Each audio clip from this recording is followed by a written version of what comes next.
back here again with another ranking video, and this time we're doing Paper Mario since I think some of my target audience at least probably enjoys Paper Mario.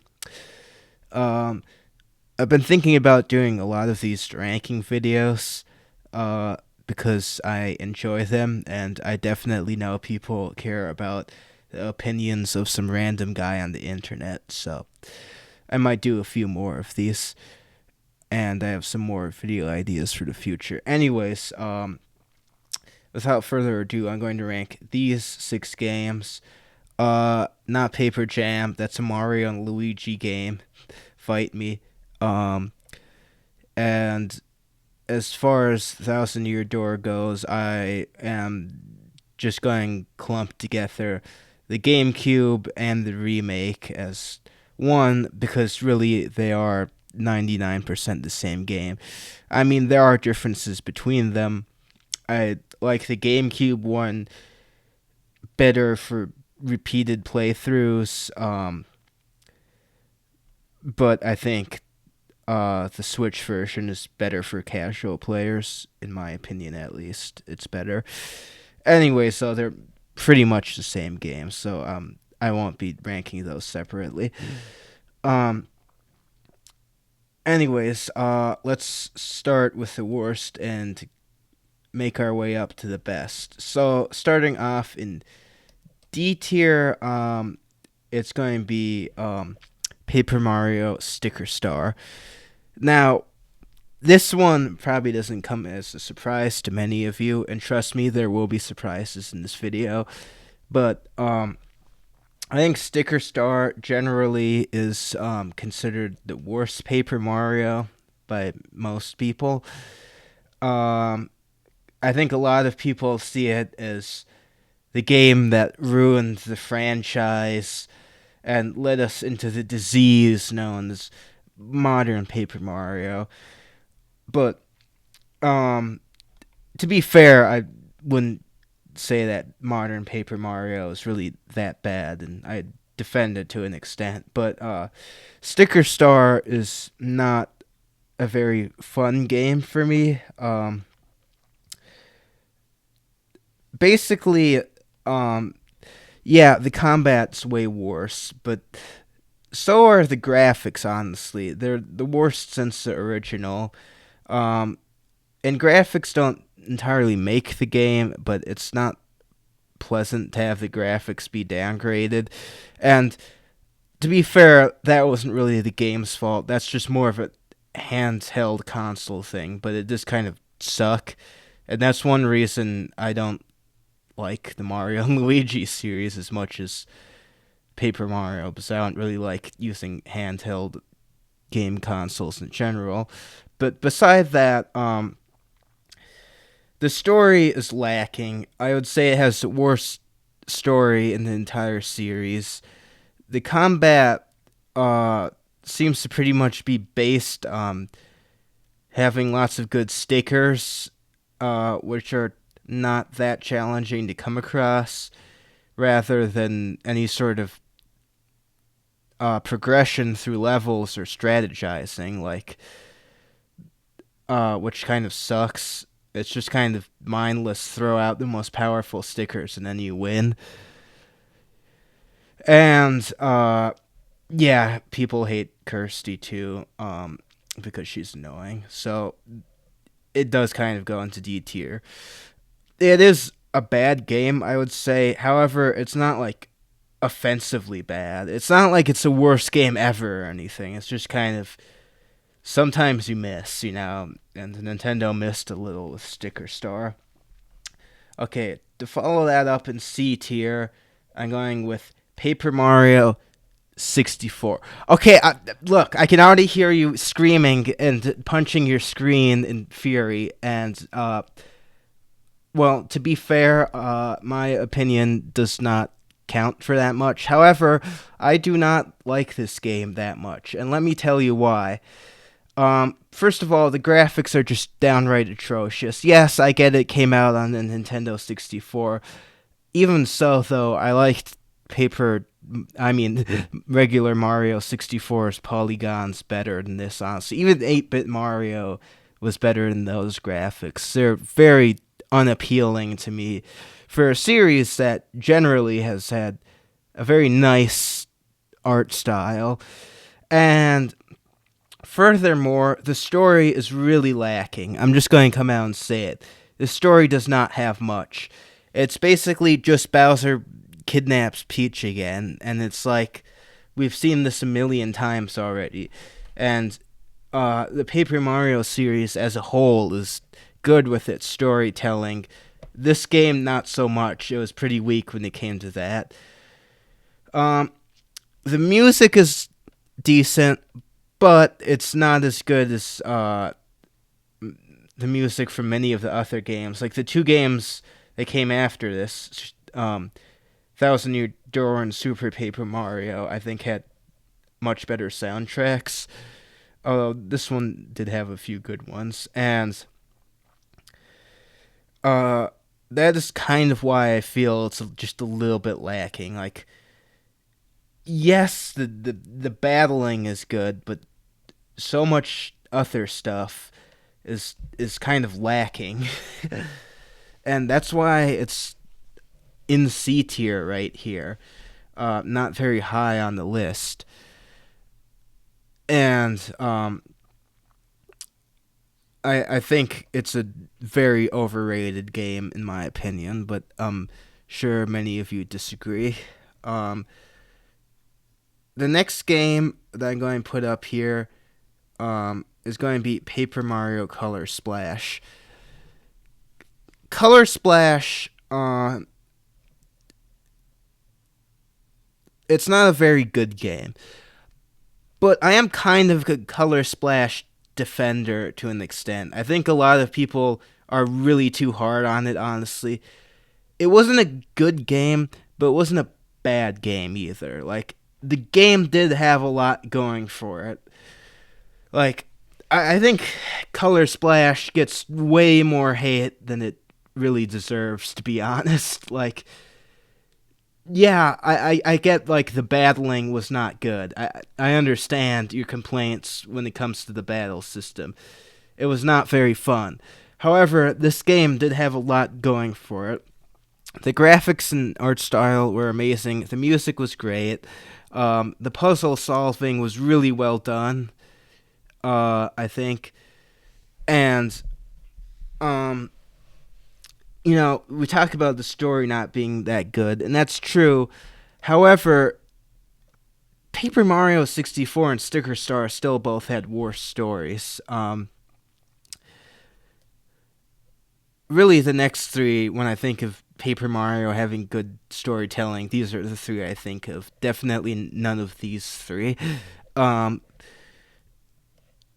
would say Color Splash had a better story than 64, even though Color Splash did not have a very intriguing story. It was pretty much Bowser mixed together paint and it turned black, and then it hypnotized him or whatever and controlled him, and then Mario had to stop the black paint. That was pretty much the story.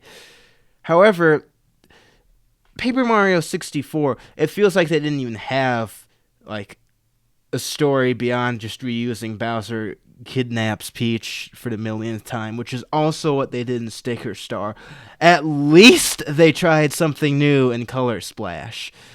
And you can be like, oh, but they had the star spirits and whatnot. And it's like, there was barely any story. That was just like a way of throwing in a reason to get some collectibles into the game. It had very little good storytelling in it. And you can say, oh, well, what about those, nice Peach intermissions? Color Splash just had hollow Peaches, and that was so much less interesting than the actual Peach. You know what? Shut it.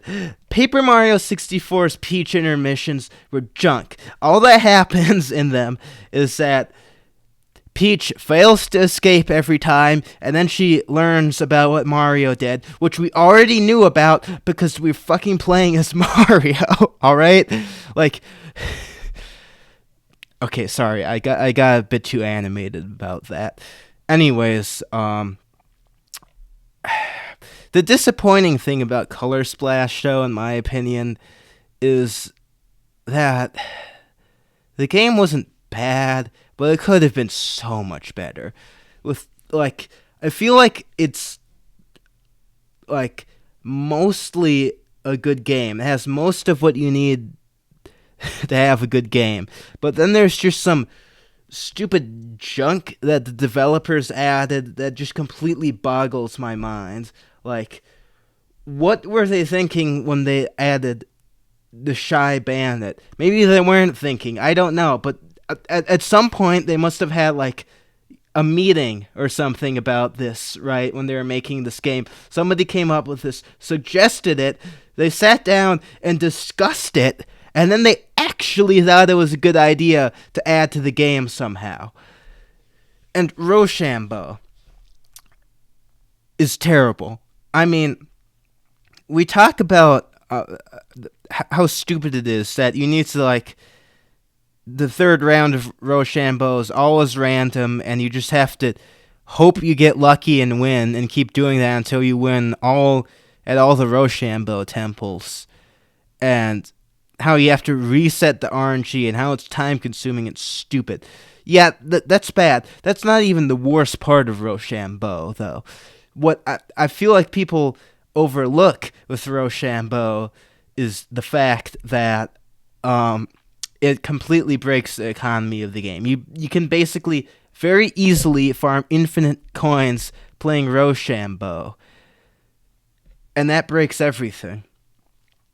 However, another part of me is kind of thankful you can do that with this game, because Paper Mario Color Splash, I mentioned before that the battle is terrible, but you earn coins from getting battle, right?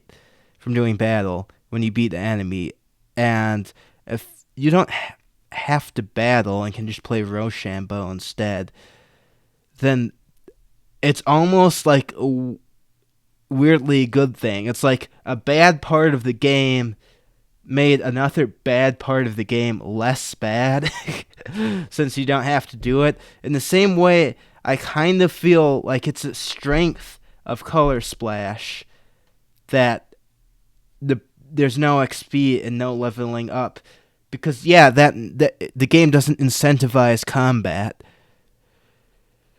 But if the combat is terrible, then maybe that's a good thing. I feel like, in a way, if they added experience and you didn't get tons of money from playing Rochambeau, I feel like the game would actually be worse, because then you would have to grind out fights with bad combat more, which is something that nobody wants to do. So those are my thoughts. I just feel, though, like if they just made a few tweaks to the game, mainly just making combat better, and then just completely removing Rochambeau and, like, the Shy Bandit, which is just there to fuck with you if you're trying to 100% complete the game, then I think the game would just be a lot better. Like, they could improve combat by making it so that when you collect a card, you keep that card forever. But when you use it, the paint gets stripped off of it, and then you have to repaint it, which places more importance on paint. And then they could have a leveling system where you actually do have to level up, and that gives Mario increased health and increased paint capacity to make fighting easier in the future. And I feel like that would work way better for a combat system,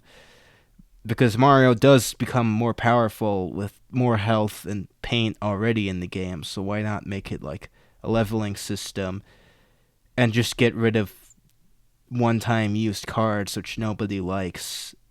Does not add much to the game. I feel like that would make the combat a lot better, and then just remove Rochambeau and the Shy Bandit, and then 100% completing the game would be much more enjoyable, I feel like. Because the thing about Color Splash is it's a good enough game to just play it and beat it, but 100% completing it, when it comes to 100% completion, the game just totally sucks. It falls flat on its face. It's only decent if you're just beating it and nothing else, really. And to be fair, the game also, I'll give it credit, it does have a few good boss fights, so it has that going for it too. It has a few good boss fights, it has really great puzzle solving, and just a really great atmosphere. So it's not a bad game. It's just not very good.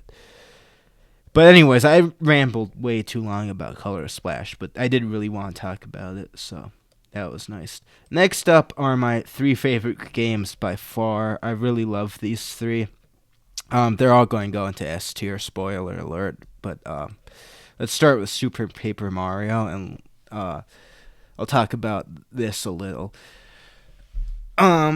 This game, frankly, and I think it's my duty to, even with the best Paper Mario games, to criticize them and point out their flaws, because all of these games have their flaws, and some have more flaws and more serious ones than others.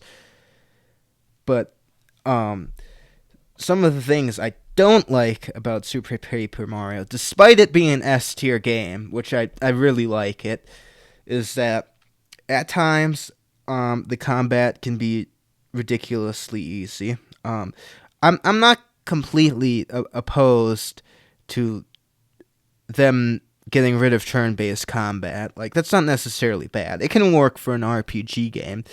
It's a real method. To be honest, I'm just the type of person that likes turn-based combat more, but it's not the only way to do things. There's more than one correct method. But, yeah, the combat is often too easy. The final boss of this game, Super Dementio, Dementio is interesting, how you want to pronounce that. There's several different ways you could pronounce it. I don't think there's a universal way that everybody uses. Anyways, yeah, the final boss is just pathetically easy. It is a disgusting excuse for combat. It is insanely easy. You just roll over him. You beat it in like a minute. All you do is you come up to Dementio's foot as Bowser, and then you just breathe fire on it. You might use some items. You just kill him by breathing fire on his foot, and he dies. That's the fight. It is so easy. It's just the saddest excuse I've ever seen for a final boss fight in any video game ever. And really, all it is like a glorified cutscene.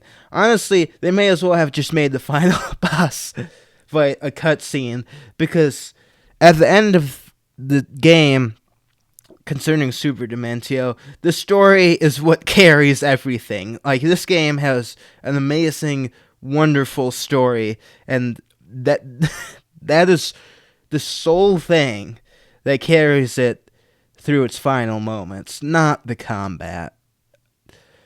The art style is good. The way they handled 2D and 3D flipping was fairly well done for the most part, and this game had so many good characters and so much good dialogue, whether it was serious or funny. The characters were just amazing.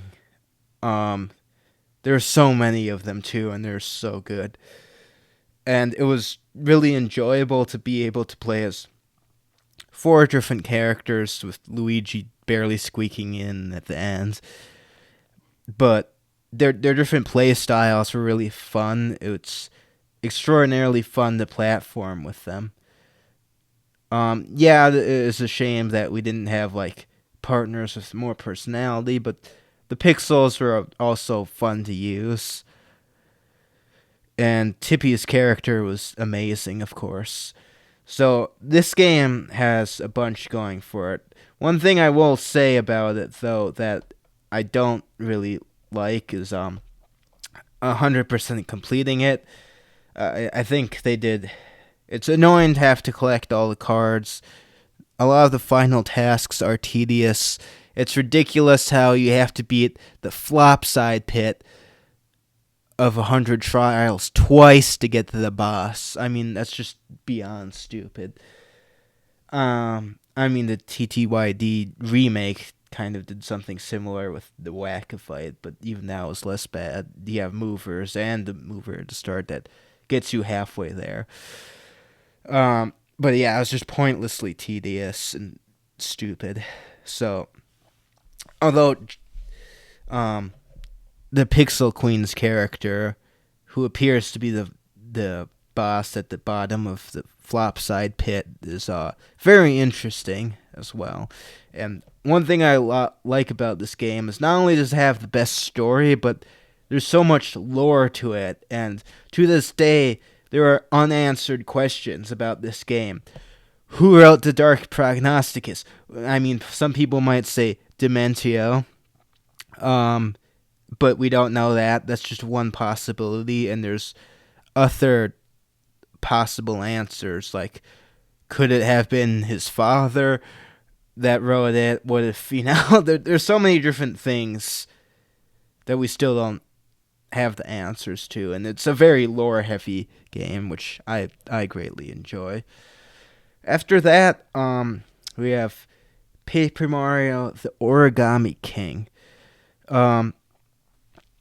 I know a lot of you might disagree with this too. I feel like, okay, I know a lot of people don't like this game. They think it's a bad game. However, I also kind of understand that the great majority of people do think it's a good game. At least good. Maybe not great. Maybe not S tier. But I think most players and critics would say Origami King was a well-made game, even if it shouldn't go into S tier. Again, it's not a flawless game, and there are some things I don't like about it, even though it is still an S tier game, because it did some things really well that elevated it to a great game. Some of the things I didn't like, though, were the regular combat that wasn't boss fights wasn't always the best. I wasn't a huge fan ever of the whole lining the enemies up system. It didn't really do that much for me. I also didn't like how you get more powerful weapons in the game, like boots and hammers that do more damage. I didn't like how those had durability, so they'd run out after a while. I wish it was more like Thousand Year Door, where you get like a new hammer, and then you just keep it. Like, you don't have to replace it. Because it just felt kind of pointless in a way. Like, it's not that hard to get more. Like, so why did they have to make them have durability? They could just last forever. And the game would be better. Honestly, if they wanted to tone down the damage a bit, so that the better weapons don't do quite as much damage, at the with the benefit of having infinite durability, I would be perfectly fine with that. I think it's just kind of silly how they don't just last forever. And again, there's no levels, but I don't mind that too much. I mean, there's progression. I mean, the regular combat isn't that great anyways, so it's best that you don't have to grind it out that much. But I also do like kind of that they you at least get rewarded for doing combat with coins, and there's no Rochambeau in this game, so it isn't, the coin economy isn't broken. Although there are some other methods of earning coins outside of combat, but it had this game had so many things going for it. It had a great story. I really enjoyed the story. Um, I did not mind. I know there might be mixed opinions about this, but I liked.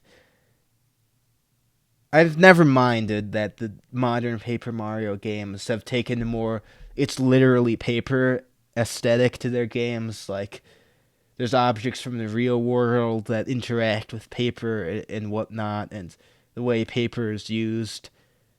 Um, Looking at a more literal definition of paper, I don't mind how the modern games do that compared to the old games where it's just mostly an art style, not always, but mostly.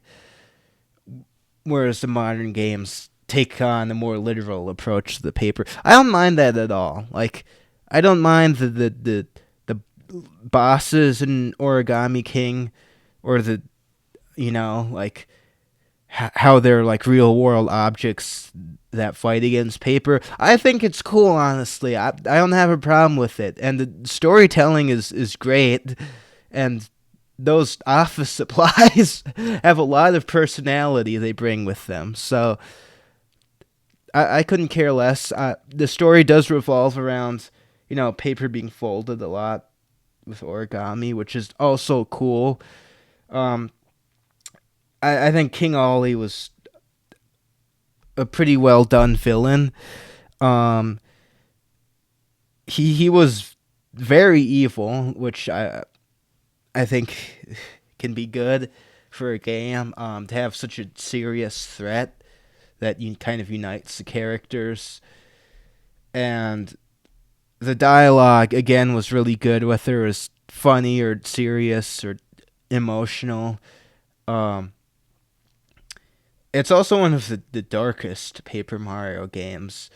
I mean, I know a lot of people say Super Paper Mario is probably the darkest one, and I think Origami King really rivals it. And there might be some argument that Origami King is a darker game than Super Paper Mario. I mean, Origami King has characters that die in it that actually die. Like the other Paper Mario games, the most evil characters would die, and any other character that would somehow have some untimely end would end up coming back again magically, always somehow. That doesn't happen in Origami King. There's like real sacrifices that are made. Um, and they have more significance in my mind because the characters don't come back. I mean, sure, Bobby comes back as a ghost, but it's not really the same. Like, he's actually dead. And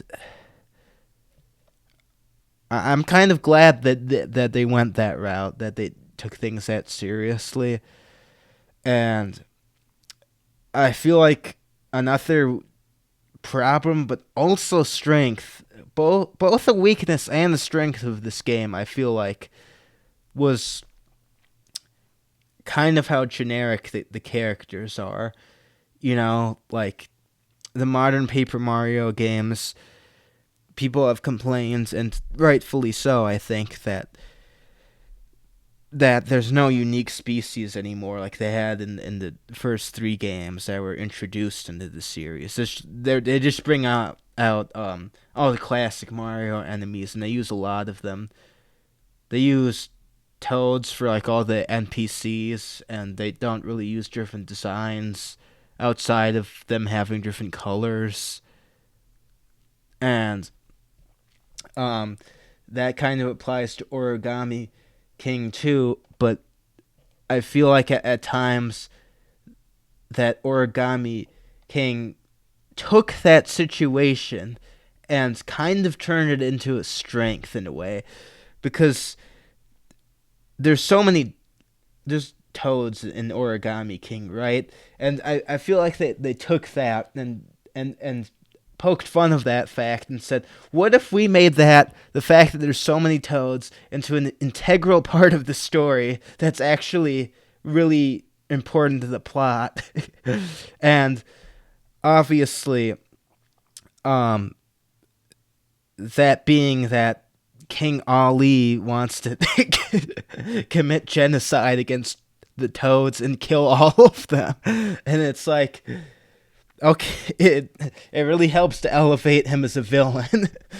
And it kind of works in a dark, twisted way that the game has a lot of toads in it, and that the villain wants to kill all of them. It sort of works. And Bobby being just a generic looking Bob-omb, that doesn't look different, like Bombad or Boomer or Admiral Bomberry. I feel like that really worked well. That perfectly fit his personality. That the fact that he looked the same as every other Bob-omb, and even had the same name. His actual name is not Bobby, it's Bob-omb, which is the same as like every other Bob-omb. The fact that they don't have unique names, that they're all the same, that they're so uniform, I feel like it actually did a powerful service for the game. Adding personality to something that didn't have any personality. Like, there's some good storytelling going on there. And the fact that he works like a regular Bob-omb. Like, once he blows up, he's gone forever. Whereas the Bob-ombs we're used to in the first 3 Paper Mario games, they blow up and then they come back. This is different. He's more of a regular Bob-omb in Bowser's Army. Blows up, gone, never coming back. And so I feel like the generic Bob-omb aspect worked really well for his character. So, yeah. Another thing I want to add is that the boss fights in Origami King were phenomenal. As far as I'm concerned, the Origami King boss fights were my favorite out of all of the Paper Mario games. And I think the reason why I personally love them so much is I really like the strategizing. Like, to me, strategizing fights and using strategy is more important and more fun to me than getting the timing of action commands right or stuff like that. And I think that's why I especially love the boss fights in Origami King, because they use the rings again, but they work so much better. Instead of just being like a little silly puzzle that doesn't have much depth to it, it feels like you're playing a board game. And I love strategy board games, and that's what the boss fights in Origami King felt like. And they were all unique. They would introduce a unique aspect into pretty much every boss fight that you didn't have to deal with in the other boss fights. So it was always something new, which was fun. And the boss fights were also hard, which I liked. I mean, just because a game is hard doesn't mean it's good, obviously. If anything, being hard can be a bad thing in certain situations. But I liked how challenging the boss fights were. Like, this was Origami King compared to, like, the Thousand Year Door. It was a much more difficult game, and I liked that. I think it worked well. I felt like the difficulty was right. And I've actually seen critics complain that the difficulty was too much. I didn't like that. They said the game was too challenging. And compared to, I'd sort of agree about it being challenging, especially compared to these other games. But I didn't see that as a problem. I just saw it as a good thing, and I really enjoyed that. Anyways, enough about that game. Let's finish off with Paper Mario: The Thousand Year Door. Oh yeah, those are all my images. Yeah. I think, in my opinion, Paper Mario: The Thousand Year Door is, in fact, my favorite Paper Mario game. Which might sound kind of weird considering I put Paper Mario 64 in C tier, which is not even its actual name. It's just called Paper Mario, but everybody calls it that because for obvious reasons.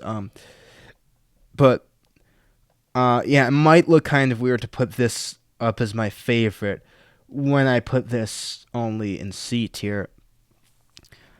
But the Thousand Year Door does a lot better than 64. 64's big strength was it had good combat, but it didn't have a whole lot of other stuff beyond the combat, which adds a whole nother layer of quality to the game. Paper Mario The Thousand Year Door had the good combat, but it had everything else too that I feel like 64 didn't have. I felt like it had a much better story.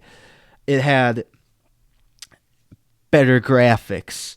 It had even a better soundtrack, and not that the originals was that bad, but I think it had a better soundtrack. It had a better story. It had better graphics and art style. It actually looked like a proper Paper Mario game, especially now that all the other games are here and we know what to expect.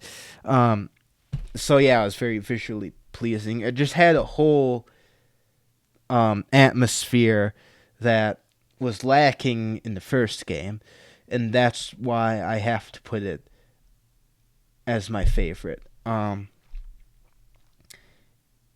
Even this game, though, still is not without its flaws. Yes, I know people complain a lot about the backtracking, which is never a huge issue, I think, in my opinion. But at times, I think it was at least a little bit annoying. And I was complaining about this before.